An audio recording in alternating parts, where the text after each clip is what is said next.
This episode is brought to you by Meow Wolf. Come creative, leave creative. October is the Cosmic Howl at Meow Wolf Denver. Take our immersive experience and add a splash of strange enchantment with events, workshops, and other special surprises. Get your ghoul on with events like Adultiverse, where the wild things roam, only for the grownly on October 16th. Costumes are encouraged. Must be 21 or older. Learn more at meowwolf.com/cosmic-howl. That's meowwolf.com/cosmic-howl.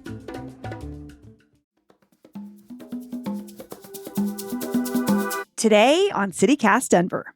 City Council is 2 weeks away from what could be their most important vote of the year, or maybe the decade, and it's shaping up to be a close one.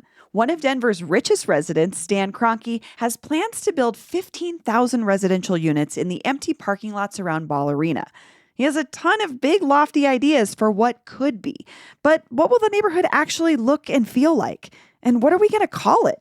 Jamie Torres represents the area on City Council and has been at the negotiating table for over a year. She's on with me today to talk about everything they've already agreed to and how this vote could reshape the city. Today is Wednesday, October 9th. I'm Bree Davies, and here's what Denver's talking about.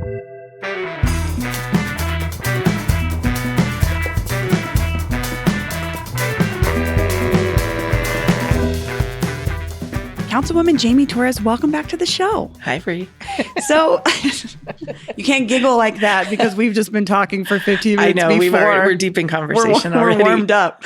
Well, we're talking about this sort of unnamed Kroenke development right now. Yes. And I know you haven't been representing it for that long, but you've lived here your whole life, right? Yes. And I think I know Auraria almost more as a historical place. I know it in so many different ways. One is historical. Two is I went to college there. Same. Right? My grad school was there. And then there's like the family ties Yes. to the Auraria neighborhood when it was a neighborhood. So is that what you're thinking about when someone says, well, we're working on a project in the Auraria area? Who should we think about as your constituents, or like what's at stake here? When redistricting happened in 2023, it definitely kind of pushed me as a council person into a space of thinking about Auraria and its linkages to Sun Valley, to Lama Lincoln Park, to Jefferson Park, to downtown. Because these neighborhoods it's almost hard to envision them as being connected because they're sort of so separated by highways and parking. You're looking at a lot of parking lots, but these are all connected and sort of flow into this west-west side. So I guess let's talk about the community benefit agreement, because that's a big component of this. And it is interesting to me because, again, there's not a ton of community there yet. Not to say that there isn't. Sun Valley, very prominent, identifiable community to me and you who interact with it every day. But there have been negotiations over this community benefit agreement for this sort of Kroenke development. And I know that they're really pushing to have a deal done before rezoning gets voted on October 21st. Where are you all in the process with the community benefit agreement? So the community benefits agreement is not one that council votes on. Okay. So that is negotiated between a group of community that have created their own committee and Kroenke, KSE. And so that's one of the big distinctions. It is a community group made up of representatives from Lama Lincoln Park, Sun Valley, Jefferson Park, Lower Downtown, Auraria, even the academic institutions, our Indigenous community, mobility, like that. There were things when we were thinking about what kind of voices are needed in this kind of conversation. We're thinking about how do people currently use Auraria. So this group, they're called the Backpack, the Ball Arena Community Benefits Arena Committee, and they have been meeting probably almost 2 years with KSE. And this was a voluntary arrangement. KSE came in and said, yes, we feel this is important too. What are you hoping, or what is this stakeholder group hoping to get out of it? think there's typically a lot of infrastructure things. So what are we talking about in terms of parks and open space? What are we talking about in terms of affordable housing? Right. And what kind of affordable housing? Because you can build a lot of studios and 1-bedrooms, make them affordable, and yet it never meets the growing need of a city, especially if you're trying to give places for families to live. What happens to entrepreneurship? You're going to be opening up a lot of businesses in this space. How are you going to make spaces available for up and coming entrepreneurs, for businesses that might just have a food truck? Maybe they want a retail spot. And how are you going to source that? So there's a lot of negotiation in there. There are other things in there around. This was the neighborhood of one of Denver's kind of most notorious Mexican-American communities that was displaced and moved off of Auraria. And they are also a mobilized community. So what in your conversation ends up benefiting or kind of engaging with displaced Aurarians?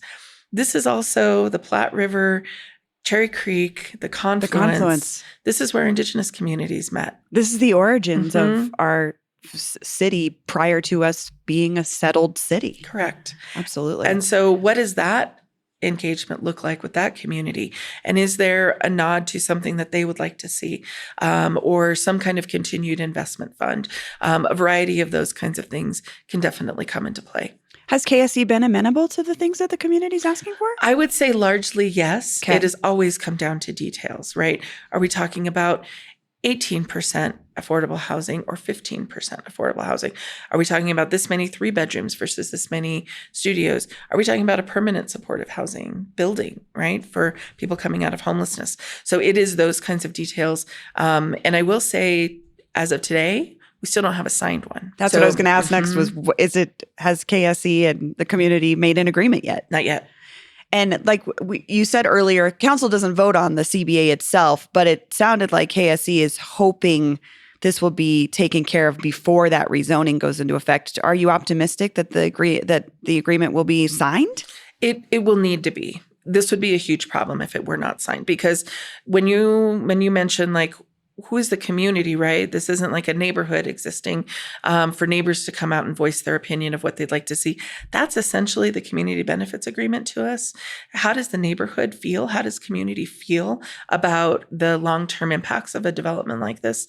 And what kinds of things would the city see in return? And not just sales tax, right? We know the Nuggets and the Avalanche and the Mammoth, they make a ton of sales tax revenue for the city. So part of one of the 5 things that we'll be voting on is keeping them in Denver until 2050. But this other part, the CBA and its influence, is the community comfortable enough with what we're proposing and what KSE is proposing? And that's that signature for me. And so we're not there yet. We don't know if that's correct. Okay. Something you mentioned was the affordable housing component. And Kroenke right now is talking about 18% of the housing built there will be affordable housing. And as far as I understand, that's like a higher amount than most developments. I think it is higher. It's even higher than River Mile, which is their other property. Are you optimistic about that?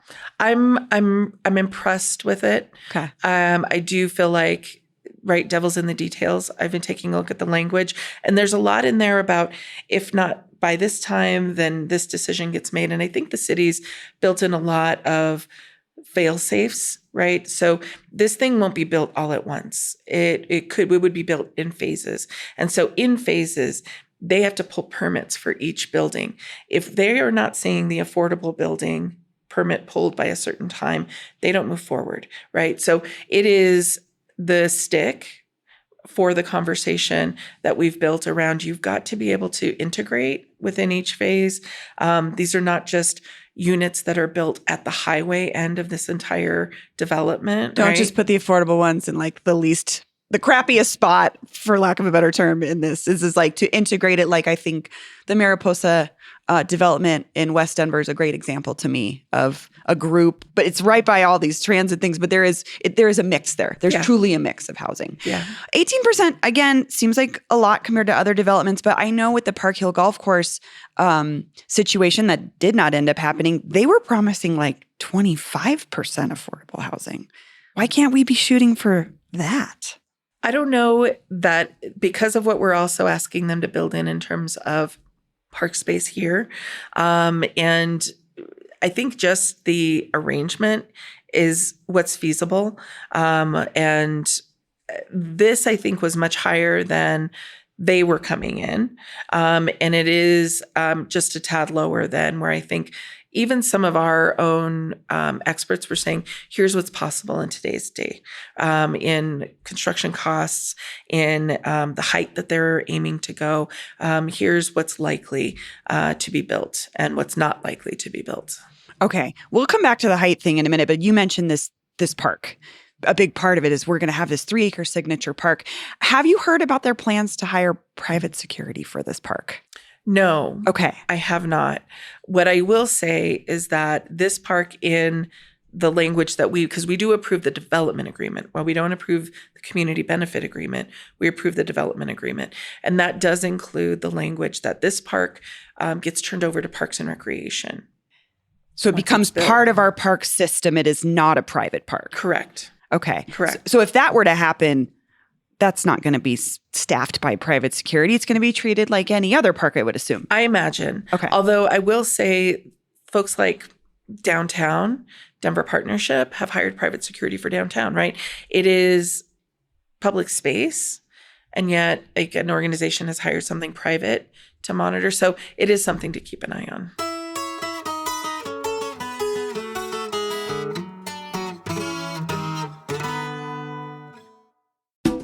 This episode is brought to you by the Denver Film Festival.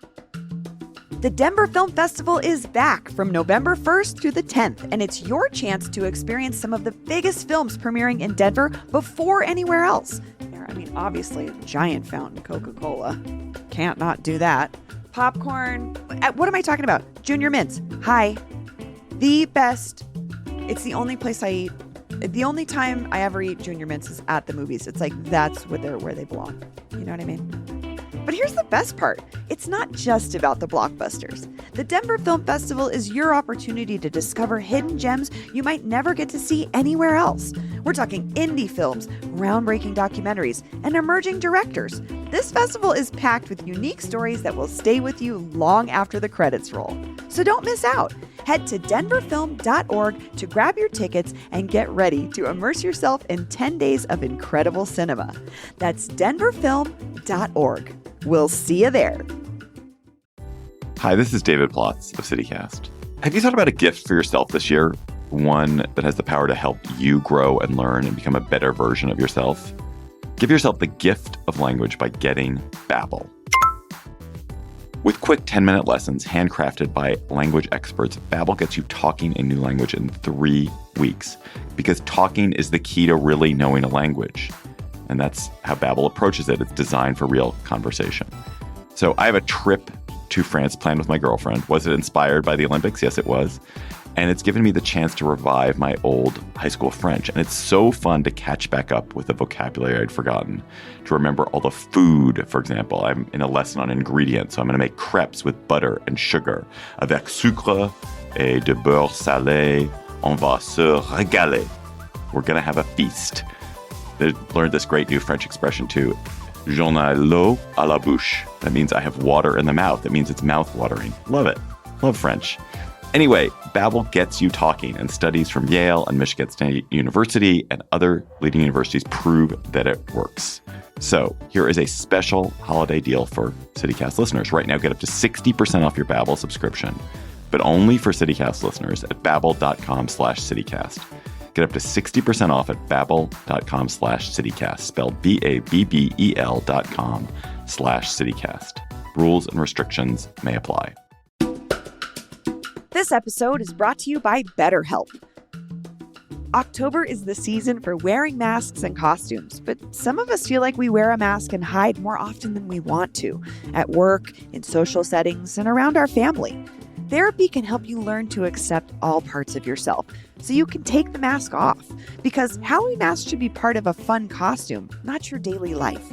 If you're thinking of starting therapy, give BetterHelp a try. It's entirely online, designed to be convenient, flexible, and suited to your schedule. All you have to do is fill out a brief questionnaire to get matched with a licensed therapist, and you can switch therapists anytime for no additional charge. Take off the mask with BetterHelp. Visit betterhelp.com/citycast to get 10% off your first month. That's betterhelp.com/citycast. Okay, let's talk view plane. What is the view plane and the role of it in this particular development? So you guys did a great recap of what view planes are generally, and there are 14 of them in the city.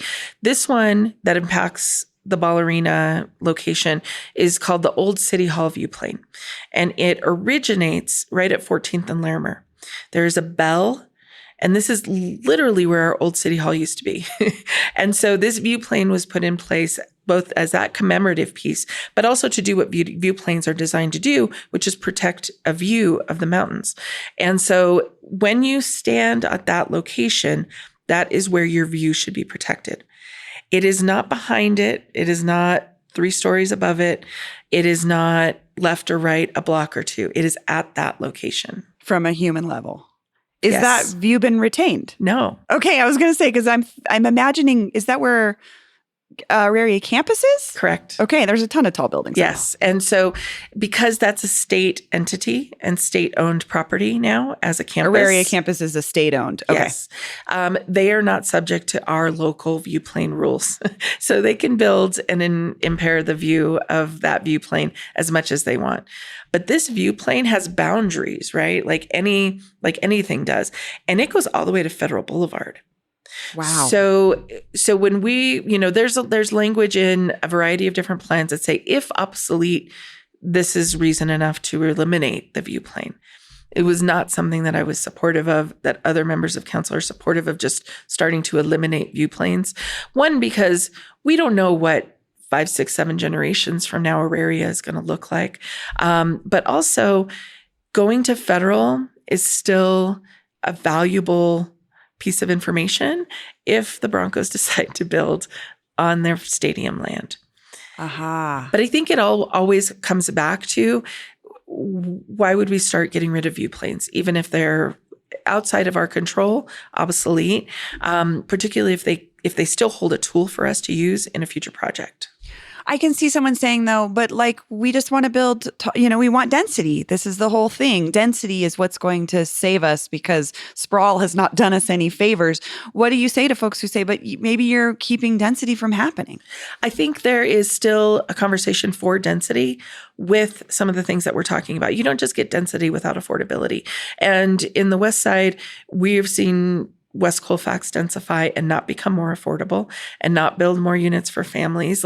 There is a give and take conversation here. And this is why the development agreement and the community benefits agreements become so important, because unless there is an agreed upon conversation of what that delivers, you may never see it because it's not important at the moment. And you've got communities that are thinking about their kids and their ability to grow up in these neighborhoods. Let's come back to the name of the neighborhood. So our producer, Paul, was at a meeting with the Kroenke people, and they say they already picked finalists, but they won't reveal the actual name until after the vote on the 21st. Have you heard of any of these names? It cracks me up. I have not, but it cracks me up when people sub-name something within a neighborhood that has a name. So it's Auraria. I have. It's Auraria. Yeah. But you still have Denver Housing Authority named their development in Loma Park, Mariposa. Right. Right. So you still have some of those things. Every one of their sites has a different name, different than the neighborhood. Yeah. It's just real triggering for us. Let's be honest. I mean, I'm just thinking about the Rhino comes to mind for so many reasons in this conversation. One of them is the naming, but also there was no community benefits agreement that I know of as that area was slowly developed, and the people that were living there didn't really get a say. But so you don't think that they have any? Are you worried about the naming part? What are you thinking about it? Okay. 100%.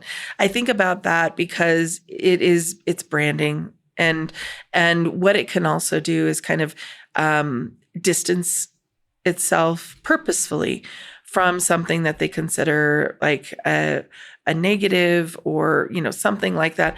I think Auraria comes with such history, and I so love that about the names that we have in our neighborhoods. And even Llama Lincoln Park was Lincoln Park. We added Llama, like there's these evolutions of names that are really amazing, and they tell the history of a city. And so I haven't heard them. I'm a little worried now. I love the point that you make. The La Alma is a newer name that was used colloquially by the neighborhood, and then the community pushed forth enough that it's now on signage in the neighborhood, and that's how many folks refer to it only as La Alma, statistical neighborhood purposes and all that. But I guess in the long term, if they did choose to name it something other than Auraria, what are your concerns?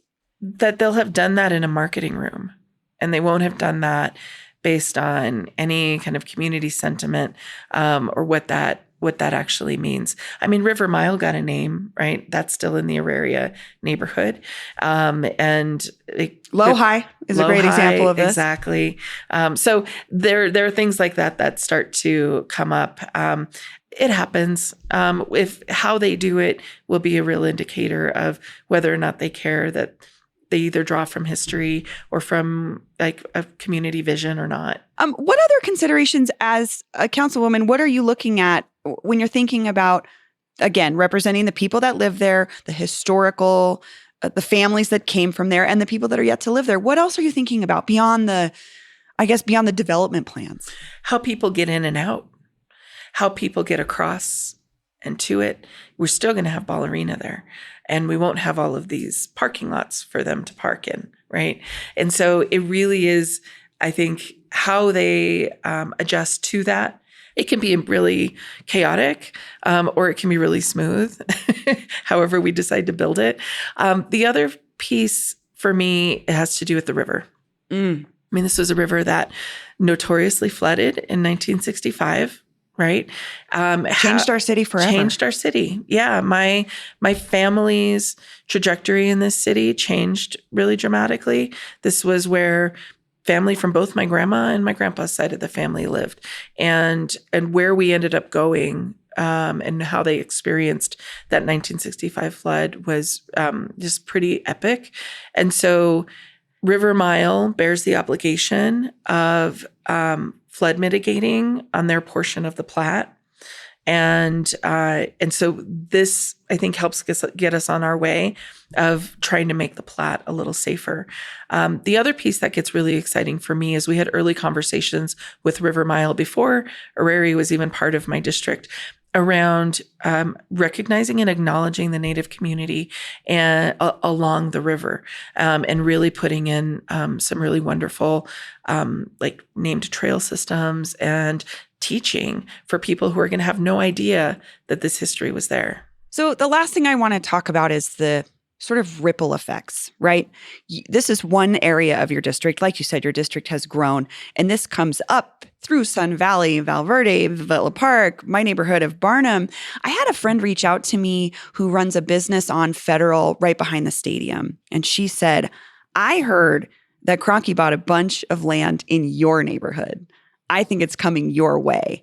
What do we have to think about as maybe residents who already live in your district? Is this going to have, could we be the next Northside? Could we be the next Rhino, like where things become massively unaffordable in the areas surrounding the development? Here's a couple things that I think. One, your friend is probably right. We're talking about billionaire owners, right? Real estate is probably their bread and butter, and how they know that moves certain things for them. We also live in a world of plans and plan guidance.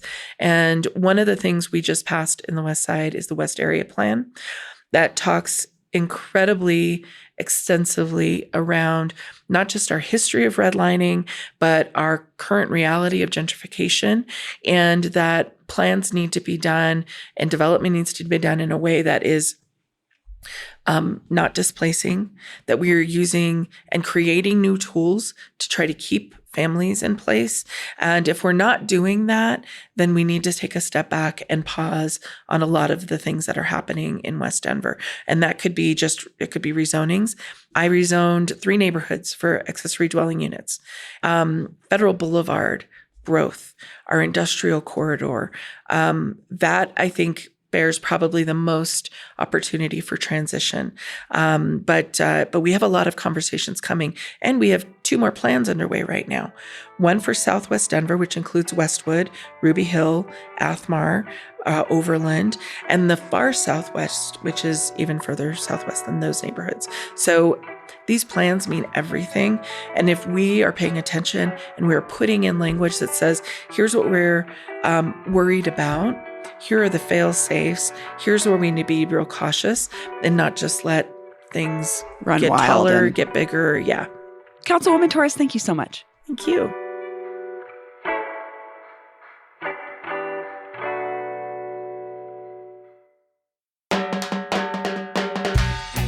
That's all for today here on CityCast Denver. If you enjoyed this show, why not take a minute to tell Dominic from the North Side we said what's up? Rate the show wherever you get your podcasts and subscribe to our morning newsletter and learn more about us at denver.citycast.fm. We'll be back tomorrow morning with more news from around the city. See you later.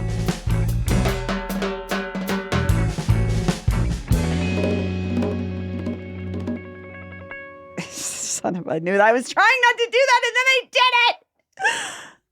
I should not be screaming. Okay.